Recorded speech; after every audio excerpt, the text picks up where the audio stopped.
नमस्कार दोस्तों, मैं एडवोकेट सुनील दीक्षित आप सभी का अपने YouTube channel Dikshit legal aid में स्वागत करता हूं। आज के इस वीडियो में पुलिस की क्या अधिकार है व्हीकल जब्त करने से संबंधित, उसके संबंध में मैं चर्चा करने जा रहा हूं। पुलिस हमारे व्हीकल को किस कंडीशन में जब्त कर सकती है, इसके बारे में मोटर व्हीकल एक्ट के सेक्शन 207 में बताया गया है। कुछ कैटेगरी को डिवाइड करके डिस्कस कर लेते हैं तो सबसे बढ़िया होगा। मान लीजिए कि अगर किसी व्हीकल का इन्वॉल्वमेंट किसी क्रिमिनल एक्ट में है, तब तो आईपीसी के तहत उस व्हीकल को जब्त किया जाएगा पुलिस के द्वारा। उसके पीछे कारण ये है कि वह उस मामले में केस प्रॉपर्टी होगी और एविडेंस के तौर पे उसकी काफ़ी इंपॉर्टेंस होती है। इसीलिए उसमें तो मैंडेटरी है कि व्हीकल जब्त होगी और जब्त होने के बाद कुछ लीगल प्रोसीडिंग पूरी होने के बाद आप उसे कोर्ट से आर्डर लेके उसको रिलीज करवा सकते हैं। दूसरी जो कंडीशन होती है जो आम जुर्माना से जुड़ी हुई है, डायरेक्ट या इनडायरेक्ट तौर पे, जैसे मान लीजिए कि आप अपने काम से घर से अपने वाहन से अपने काम पे जा रहे हैं और बीच में किसी पुलिस अफसर ने रोक लिया आपकी व्हीकल को, और ये आपसे कहने लगे कि ऐसा है कि आपकी गाड़ी हम जब्त कर रहे हैं, तो किन कंडीशन में उनको आपकी व्हीकल जब्त करने का अधिकार है ये आपको जानना चाहिए। जो हमारी व्हीकल्स होती हैं उनको दो कैटेगरी में मोस्टली हम इस वीडियो में डिवाइड करते हैं, दो कैटेगरी में डिवाइड कर लेते हैं। एक हमारी प्राइवेट व्हीकल, दूसरी हमारी कमर्शियल व्हीकल। तो पहले मैं प्राइवेट व्हीकल के रिगार्डिंग बात कर रहा हूँ। प्राइवेट व्हीकल में जो पेपर होते हैं, जो व्हीकल के पेपर होते हैं, वो रजिस्ट्रेशन सर्टिफिकेट, इंश्योरेंस और पोल्यूशन सर्टिफिकेट होता है। यही तीन पेपर जो होते हैं। और चौथा जो पेपर होता है, जो भी व्यक्ति उस व्हीकल को ड्राइव कर रहा होता है, उसका जो इफेक्टिव ड्राइविंग लाइसेंस होना चाहिए, जो कि वैलिड होना चाहिए। इफेक्टिव ड्राइविंग लाइसेंस का मतलब है कि जिस क्लास की व्हीकल को आप चला रहे हैं उसी क्लास का लाइसेंस भी होना चाहिए। इसका मतलब है कि अगर आप कार चला रहे हैं तो मोटरसाइकिल का लाइसेंस उस पर नहीं चलेगा, उस पर कार का ही लाइसेंस होना चाहिए।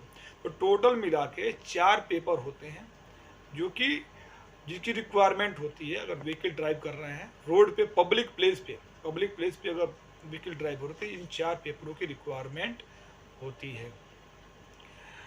इन 4 पेपरों में अगर हमारे द्वारा 3 कंडीशन का वायलेशन किया जाए, सेक्शन 3, सेक्शन 4 और सेक्शन 39, इन 3 कंडीशन का वायलेशन किया जाता है तो पुलिस अफसर को ये पावर होगा कि वो हमारी गाड़ी को इम्पाउंड कर ले, सीज कर ले, डिटेन कर ले।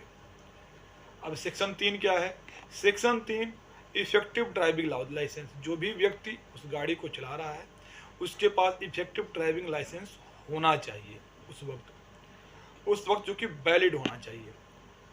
सेक्शन 4 जो कि ए से संबंधित है, जैसे कोई अगर माइनर चला रहा हो उस गाड़ी को, तो उस केस में व्हीकल इम्पाउंड की जाएगी।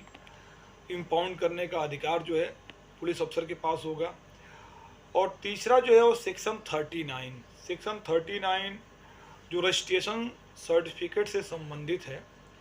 अगर इफेक्टिव उस दौरान आपका रजिस्ट्रेशन सर्टिफिकेट वैलिड है, सस्पेंड नहीं है या किसी अथॉरिटी के द्वारा किसी कारण से कैंसिल नहीं किया गया है, या नंबर प्लेट प्रिस्क्राइब मैनर जो स्टेट गवर्नमेंट या सेंट्रल गवर्नमेंट ने जो भी प्रिस्क्राइब मैनर दे रखा है उसके तहत अगर नहीं है, तो ट्रैफिक पुलिस या पुलिस अफसर जो भी हैं उनके पास यह अधिकार होगा कि वह गाड़ी को इम्पाउंड कर सकते हैं।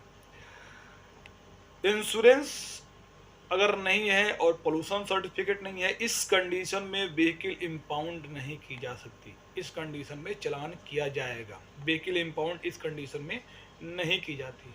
बहुत सारे ऐसे केस देखे जाते हैं कि कभी कभार विदाउट इंश्योरेंस के कंडीशन में भी व्हीकल इम्पाउंड कर दी जाती है, जो कि सरासर गलत है। इस केस में व्हीकल इम्पाउंड नहीं होती है। 207 सब क्लास 1 में कहीं भी ऐसा मेंशन नहीं किया गया है। अब दूसरी कैटेगरी में आ जाते हैं। दूसरी कैटेगरी जो कि कमर्शियल व्हीकल से संबंधित है, जिसे हम लोग आम भाषा में पीली प्लेट कहते हैं, पीली प्लेट के वाहनों से संबंधित है। दोनों में सिमिलर है, बट इसमें एक चीज़ ये देखने वाली है, जो डॉक्यूमेंट प्राइवेट व्हीकल में जो 3 महत्वपूर्ण डॉक्यूमेंट होते हैं, उसी तरह कमर्शियल व्हीकल में ये तीनों तो डॉक्यूमेंट होंगे, बस 2 डॉक्यूमेंट जो होते हैं वो एक्सटेंड हो जाते हैं, इसमें बढ़ जाते हैं।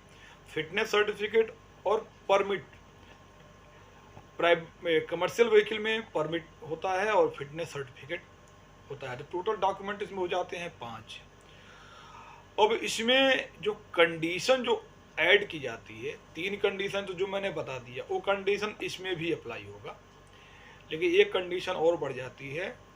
जो सेक्शन 66 का सब क्लास 1 है, उसके जो कंडीशन है उसको फुलफिल करना बहुत ज़रूरी है। सेक्शन 66 परमिट से संबंधित होता है। अगर आप परमिट वायलेशन किसी भी मैनर में अगर आपके व्हीकल के द्वारा, आपके ड्राइवर के द्वारा किया जाता है, तो पुलिस उस कंडीशन में आपकी गाड़ी को इम्पाउंड कर सकती है। ज़रूरी नहीं है, इसमें ये भी आगे मेंशन किया गया है कि ये ज़रूरी नहीं है कि अगर वायलेशन अगर हो जाता है, इनकेस मान लीजिए कोई गाड़ी चलाई जा रही है और उस वक्त लाइसेंस अवेलेबल नहीं है, तो उसमें गाड़ी बंद होगी ही होगी, ऐसा नहीं है। उसमें आगे ये भी लिखा हुआ है कि अगर आपके पास वैलिड रजिस्ट्रेशन सर्टिफिकेट है, तो उस कंडीशन में चलानिंग अफसर आपके रजिस्ट्रेशन सर्टिफिकेट को सीज कर सकता है व्हीकल इम्पाउंड करने की जगह पे। आरसी जो होगी रजिस्ट्रेशन सर्टिफिकेट, उसको सीज करके व्हीकल रिलीज कर देगा, और जो सीजर मेमो रजिस्ट्रेशन सर्टिफिकेट जो सीज करेगा, उसका सीजर मेमो एक्नॉलेजमेंट जो होगा वो आपको उसको दे दी जाएगी। तो आप जाके जो भी रेलिवेंट जो भी चलान इशू किए जाते हैं उसका आप डिस्पोजल करके उसको रिलीज करवा सकते हैं। उम्मीद करता हूँ आपको वीडियो पसंद आई होगी।